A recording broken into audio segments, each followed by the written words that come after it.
You cannot do that. So students, as you sit in this place and as you go to Monte Alto this afternoon, if there is some issues at home, okay, just dealing with parents or grandparents, if there are some issues at school, hopefully no issues with the law, civil law, but you cannot divorce this concept. See, the Bible says this, for there is no authority, watch this please, listen to me. There is no authority except, and now the word authority, if you want to write yourself a little note, is really ultimate authority. Okay, I got to explain this to you. Please listen to me. Listen. Government, political leaders, school teachers, parents, grandparents, church for that matter. Every single person that has authority, everyone has it limited, not ultimate. The only one with ultimate authority is God. And this is what he says, for there is no authority except that which God has established. He ends by saying this, the authorities that exist have been established by...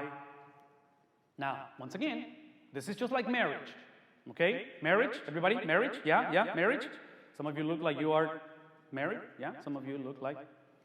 Anyways, here we go. Marriage is God's idea. And God blesses marriage.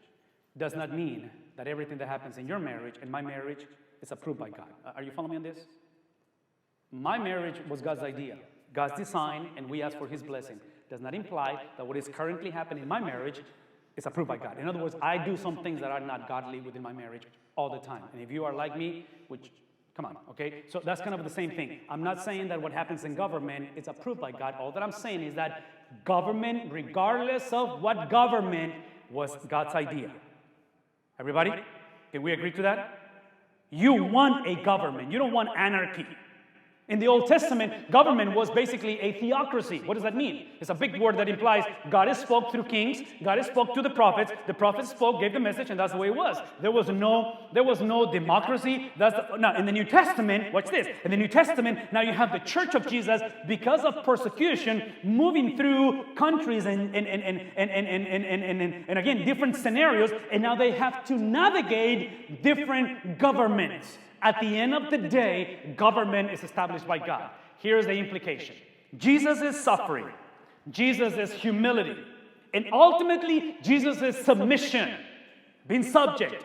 We're not simply given for us to be, or for them to be romanticized. What does that mean? It's not so you can just celebrate Easter. It's not so you can just have, your t-shirt that, forgiven, or, with the number 4 and given, or whatever you do with those things. It's not so you can just embrace and say, doctrinally, I believe that Jesus died for my sins. All of that is important and it's true. But ultimately, Jesus' suffering, Jesus' humility, and Jesus' submission was given for the purpose to be imitated. And this is why, the moment you became a follower of Jesus, you cannot separate your submission to God with the submission to authority,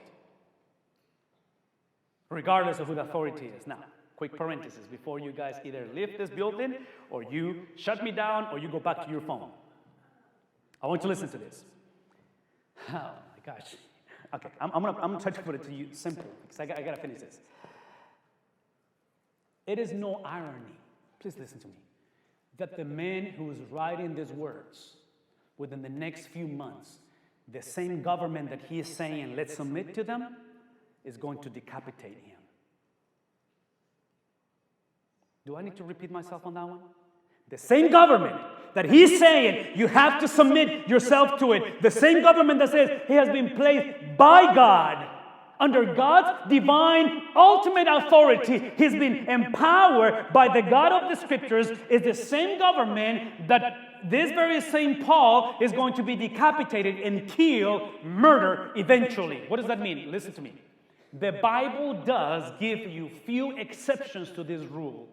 And the exception is when the government, please look at me, when the government doesn't line up with divine authority. Everybody follows me on this? If the government is not lining up with divine authority, we do have a problem.